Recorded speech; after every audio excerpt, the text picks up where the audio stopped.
you, Professor Seshadri. It's indeed an honor and privilege to be sharing this stage with you. And thank you for keeping it so light. I'm sure everybody here in the audience is really looking forward to know about Vizhinjam International Seaport now after that introduction. And standing here for me personally is a deja vu moment, especially seeing Ambassador Vizhinjam, my mentor, the person whom I credit, my building up to be the person I am today in the civil services, and Professor Gopakumar and several others, who have been instrumental in my entering into services and doing what I'm doing today. And I say it's a deja vu moment because years ago, when we got into civil services, usually the Civil Services Academy, conducts its congratulatory event where, you felicitate all the new candidates who have just secured ranks in civil service examination and kind of handhold them into the services in this very hall here. So I remember Dr. Babu Paul also sitting there, and so it's a very nostalgic moment for me to come back here after a decade and talk about the work that I'm doing right now in front of my own mentors. So thank you for that opportunity, Itsa. Let me continue from where Dr. Seshadri, Professor Seshadri left, which was definitely the history bit, which consumed me in the beginning as well. When I stepped into the role of Managing Director of Vizhinjam International Seaport, the first thing that I was intrigued about was, where did this all come from, And the first book that I laid hands upon was something called Ancient Ports of Indian Ocean. And as he rightly mentioned, probably thousands of years ago, people started realizing the importance and the potential of Vizhinjam International Seaport. Right from the Sangam literature time, you can start finding its mention. From the Iyer dynasty to the Cholas and the Pandyas actually fighting and battling for this coveted piece of land. And at some point of time, it was infamously even named as Rajendra Chola Pattanam. And we got back to the Vizhinjam name again. And interestingly enough, we in Kerala, in the Travancore dynasty, we had actually thought of creating a port at the very same spot around 100 years ago. And we still have the design of that port in our state archives even today. And the chief engineer who worked for the Vizhinjam port design at that point of time is nearly a centenarian now, who stays in Trivandrum now. So, it's an entire circle that has come back to fruition for us as we stand at the cusp of a major transformation, not only for Vizhinjam, not only for Thiruvananthapuram, not only for Kerala, but for the entire nation. And that's what I'm here to talk about mainly. So, that's a snapshot of the Vizhinjam port. It is, of course, the flagship economic infrastructure project, and Government of Kerala has invested over 5,000 crores in phase 1 of development of Vizhinjam International Seaport, which is the largest investment by any government in maritime sector. And we have also brought in the largest private sector investment in Kerala. So that's a win-win situation for both. As I stand in front of you today, we have just kicked off the phase 2, 3, 4 combined development or fast-tracked expansion of Vizhinjam International Seaport to reach its state of complete development by 2028, wherein we are bringing in over 15,000 crores of private investment just for port infrastructure development now. So this has got a lot of superlatives associated with it. Vizhinjam is a blessed geographical location. I'm not going to read through the slides as it might be boring. So, let me just take you through a few of the features that might capture your attention. So we are geographically very blessed, as you can see. We are located as an ideal choice for transshipment. If you can just envision, a ship going through this route. Most of our transshipment in the country was actually taking place through the rest of the ports, as you can see, Jabalali Port or Port of Salalah or Singapore or Colombo or any other foreign port. So for India as a nation, which is a major consumption nation, transshipment, 75% of it used to take place through foreign ports. So dependence on foreign ports for transshipment was robbing our exchequer of around 2,500 crores, just the transshipment revenue. Now that is what we targeted through development of Vizhinjam International Seaport to bring back the loss of 75% of transshipment revenue into the country.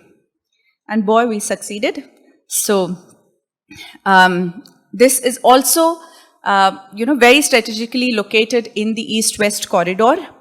So 25% of India's cargo, as you can see in the image, handled by the Indian ports. This would also mean that there is a huge loss to the exporters and importers per container even. So it is not only the revenue to the exchequer that we are bringing in back, but also to the exporters and importers per container that we have managed to bring back. So we started off our first trial operations by 2024 July, wherein we welcomed the huge mother vessel called San Fernando. And soon after that,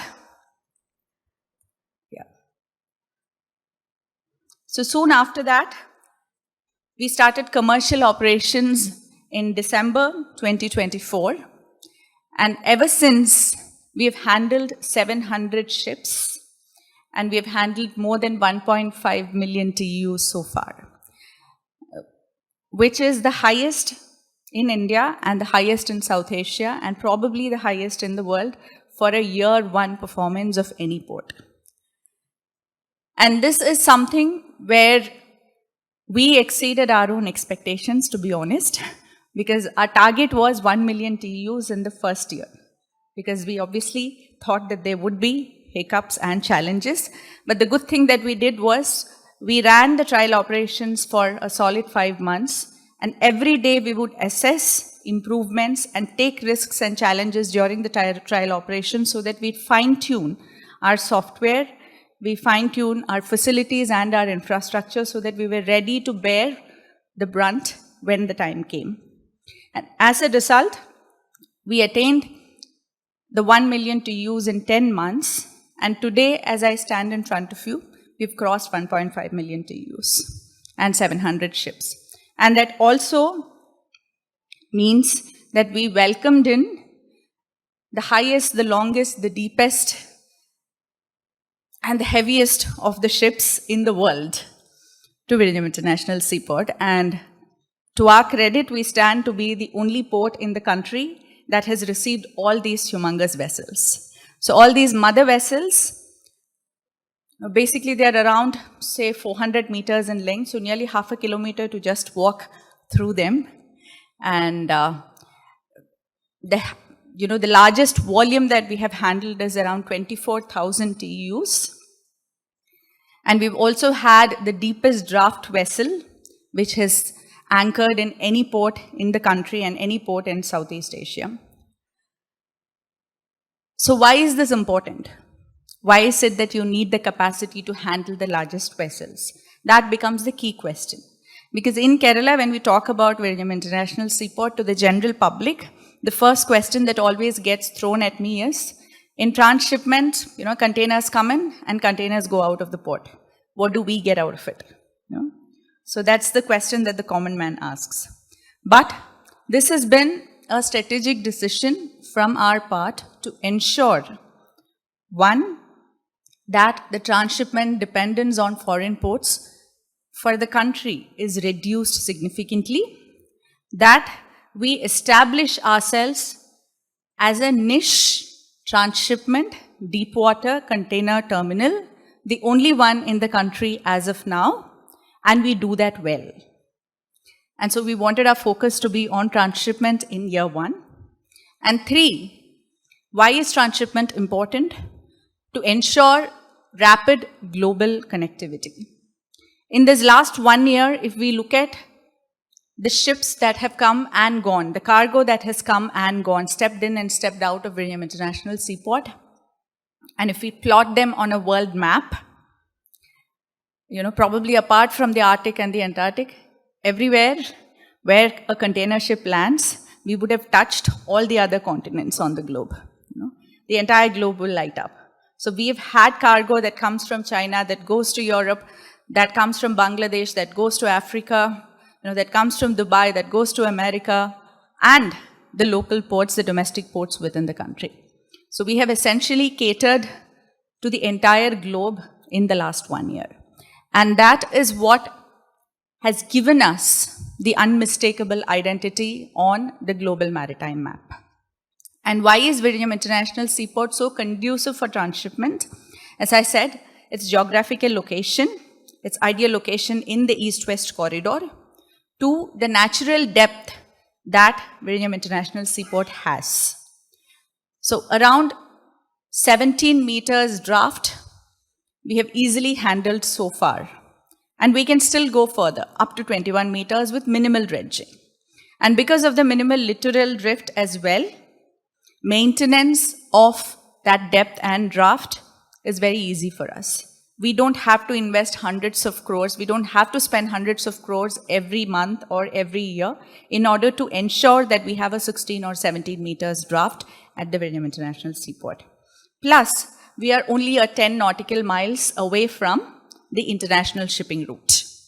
So all of this makes us an extremely competitive candidate when you look at it from the shipping line or from the shipping carriers angle. Right? For them, time is money, obviously. So our location is perfect, our draft is perfect, our distance is perfect. Now add to that if your service becomes more than just satisfactory. And that's what we try to do by bringing in the best of equipments and building the best of software that the country can offer. So we have these cranes that you see, the blue and yellow ones. These are the world's most advanced cranes as of today. We have 8 ship-to-shore cranes, which means these are the cranes that would pick up the containers from the vessel and then put them on a trailer truck. And from there, you would see the smaller cranes behind, which are the yard cranes. We have 24 of these yard cranes, which would pick up the containers from the trailer trucks and then put them in the yard. And this process, imagine the reverse of the process. When you pick these huge containers from these huge mother vessels, you store them in your port, and then you give them back to the feeder vessels. So, fairly simple process in that sense when the equation is done. But when you're talking about thousands of tons, it becomes a huge operation, and one error can cost you significant amount of revenue. So what we wanted to do was to make sure that it's a zero error process. And that is why we brought in these cranes. If you look at, you don't have, the crane driver or the crane operator cabin on top of these cranes. Because all of these are automated or semi-automated cranes. And there is not even a cabin for an operator because there is no need.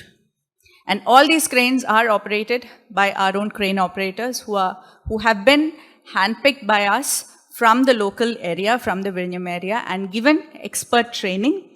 And they sit in our crane operators' control rooms and perfectly operate these huge cranes just with the ease of playing a video game by using joysticks.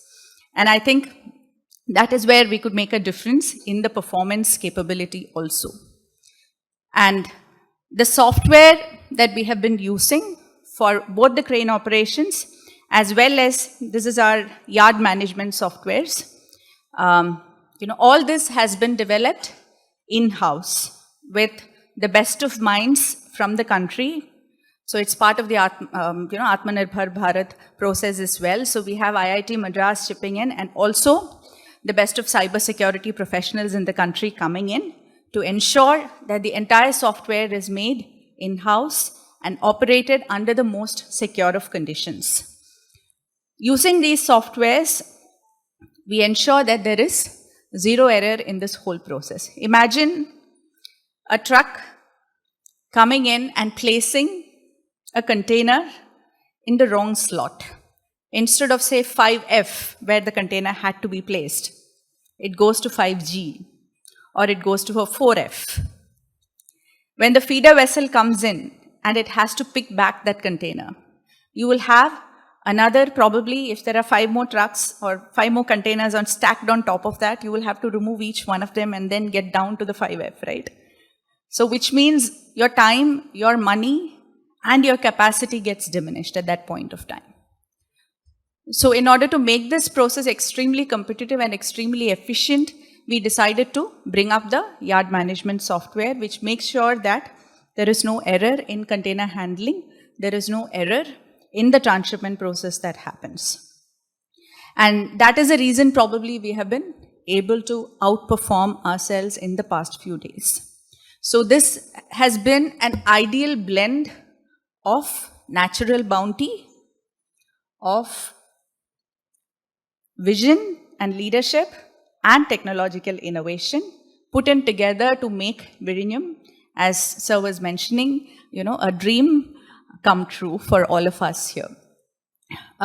Just a couple of more points I would want to highlight before I would open to questions, probably a few of them. Is that okay? I'm just looking at the time as well. I think we have around 10 minutes more. So I would just like to talk about just a couple of points. One is regarding the community initiatives at the Vizhinjam International Seaport. The seaport has been entirely built on reclaimed land. So if I were to, take you to the Vizhinjam International Seaport and give this talk there, I generally tend to begin with my statement saying the place on which you're standing on right now was the sea 10 years ago, because the entire port is built on reclaimed land. We have around 71 hectares of land that's been reclaimed, and in the next phase of development, we have another 50 hectares of land that is going to be reclaimed. So we have not acquired land from anybody around, which means there is zero displacement of local people, which is a huge achievement given India's developmental narrative over the years. However, we understand that there were people, local fishermen, who have lost their livelihood or who have had to expand their scope of livelihood because of the development of Vizhinjam International Seaport. And for that reason, we have taken their requests on board. We have identified them and gone through a systematic process of assessment of whether they deserve the compensation or not. A committee chaired by the district collector had been formed, and we have been facilitating that process. And over the years, we have given as of today, actually, it is 116 crores that's been distributed to 2,980 affected locals, and the process is still continuing. We still keep getting requests. So much so that it is not only the livelihood compensation that we have given, but even the fact that because of the location or the construction of the seaport, if a country boat, if a fisherman's boat has had to travel an extra mile in order to go to the sea because of the altered route that they have to take, we have given additional amount for the kerosene or the fuel that's been consumed by them for the extra mile or the extra route that they've had to traverse. So, we've gone to that extent in order to make sure that not a single person is affected adversely because of the development of the Vizhinjam International Seaport. And on top of that, as I mentioned, all the crane operators that you saw in the pictures there, almost all of them, I wouldn't say all, but almost all of them, we've handpicked them from, the people around Vizhinjam Port and tried to ensure that, they gain a livelihood by way of such, employment opportunities in the port as well. So we have around 700, just over 700 employees in the Vizhinjam International Seaport right now. And of them, 60% of them are from the city of Trivandrum or from the district of Trivandrum. And around 40% of them are from within a 5-kilometer radius in Vizhinjam. But more than that, I think what the future is going to hold for them is the fact that we have a community skill development center which we have developed, wherein all the allied courses in maritime sector are opening up, and we've already had 2 batches of people, of employees coming out of our skill development center. Some of them have been placed in Vizhinjam, some of them have been placed in ports other than Vizhinjam. So, that is one initiative I think is going to take people much further as far as skilling and employment goes. Plus, we've also tried to ensure that there is a holistic development. It is an ongoing process. No claims that it's all complete. More playgrounds, better schools, better hospices, better hospitals, old age care centers, better roads, better potable water. So all of it we are trying to address too, but as I said, it is an ongoing process. Now, what is the vision 2031 that we have for Vizhinjam? As of now, we have steadily established ourselves as the gateway to global trade in the country. Transshipment operations are on full swing, as I told you, and we are opening up gateway cargo next month. Honorable Chief Minister just announced it a couple of days ago. So by mid-February, we will be opening up gateway cargo.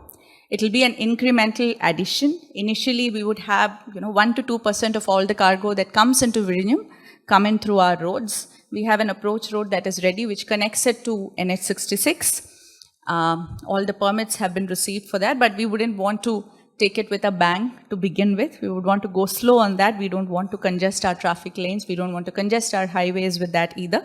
And we don't want to lose our focus on transshipment either. So it'll be a, it'll be a fine balance that we'll try out at an incremental fashion. So we'll start with 1%, 2%, 3%, and then slowly move further.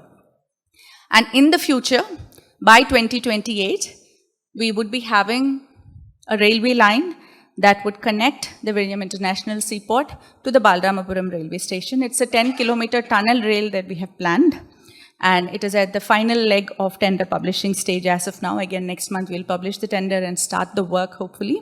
So once that comes out, it will be again Konkan Railway's largest tunnel rail construction operation again. So it will have around 9.5 kilometers of tunnel exclusively that will go from Vizhinjam to Balramapuram. So the rail connectivity will be secured, and an elaborate road connectivity with a clover leaf structure, the one that you see in, something similar to the one that you see in Guindy.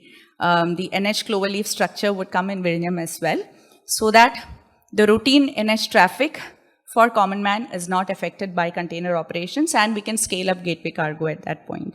So the BPR is already submitted to MORTH, and we are awaiting NHAI's approval for that as well. So we are hoping that that would be complete by 2028-29 as well. So by the time our gateway cargo operations will be at its highest leg as well. And for transshipment currently and for gateway cargo, obviously, there would be boosting of maritime as well as logistics services in and around the port, including value addition services, consolidation, stuffing, destuffing, all of that we would have.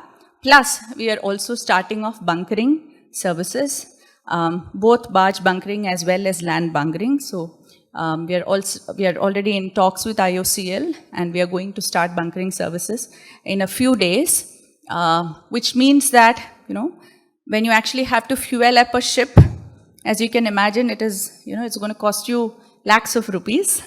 And ships actually come in here and find this a very favorable spot for bunkering, especially these mother vessels, for the reasons that I told you in the beginning, because of its geographical location, because of its distance, and also because of the steadiness of the waters, not the choppy waters. So, and we achieved that steadiness of the waters through the massive breakwater that you saw in the picture, which is again an engineering marvel in the country.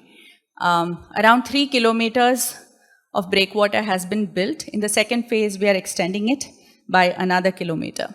So that makes it an ideal space for bunkering as well, and that would bring in a lot more revenue to the state as well. So bunkering is another value-added service that we are looking at. Plus, crew change is something which all of us are familiar with, and again, tie it up with the airport, tie it up with the tourism sector. That's going to bring in a lot of change. So, this is probably the ideal place for multimodal global connectivity as well. Because I don't know, there are much more well-traveled people around here, but having a seaport and an airport at such close quarters is a rarity across the globe. So, and every time a ship comes here, when I meet the crew, the first thing that they tell me is that we are so amazed, it is such a beautiful place to land, and people really want to step out and watch, and people really want to have a good time here. So, attractive tourism packages, even if there is no crew change, they usually get a day pass or a two, So, the employees can actually step out and, enjoy our hospitality and then go back again. So that is another area which we're discussing with tourism department as well and exploring. And of course, the final leg, which has already started, but definitely would be to drive port-led industrialization, not only in Vizhinjam and in Trivandrum, but definitely in other districts of the state as well, and even other states in the country. We see that other states have already started gearing up for that as well. So it would, again, we would take a consolidated approach wherein we'll have inland waterways connecting Vizhinjam port to the other smaller ports in the state of Kerala, plus have the road connectivity and rail connectivity, and have industrial corridors across the state. So that is the future of Vizhinjam that we are looking at. For all the challenges that we had endured in the initial days, all that I can say now is that it was all worth it, and that we have addressed every single challenge that we faced, whether it be popular protests, whether it be legal battles, whether it be arbitration, whether it be financial crunch, whether it be environmental concerns, anything that you can think of probably went wrong, to begin with. And to have gone through that with determination, with grit, and as a team, I think really helped. And I keep telling everybody that the only secret towards realizing this dream was that we did not evade any problem. We faced it head on, and we sorted it out, and then we moved ahead. And that is the only reason we are still standing up steady and we are still growing. So that is Vizhinjam International Seaport for all of you. That's just a snapshot of the expected investments in various sectors. This is a standard presentation that I carry around. That's why I didn't want to bore you with a lot of finer details, but I hope, I have narrated what you would be interested in. If there is anything more that you would like me to talk about, please let me know. So thank you so much for being a wonderful audience. Thank you so much, ma'am.